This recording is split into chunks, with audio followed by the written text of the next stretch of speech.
Ano man ang fried chicken, hindi mo dayon.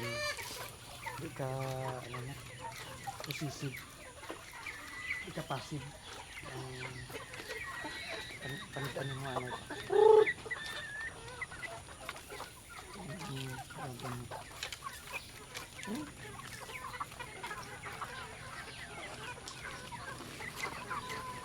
Diba? Bisag barato ang palay. Ano. Kayo kagayok. Hindi din nakamapalit yung feeds. Ay, lang. Amerikano gano'n. Ang, ano, ilang mais. Wala na ilagay na, ano eh. Hindi naman ang Pilipino, mga pakilo. Saka ako nagpas baka. Oo.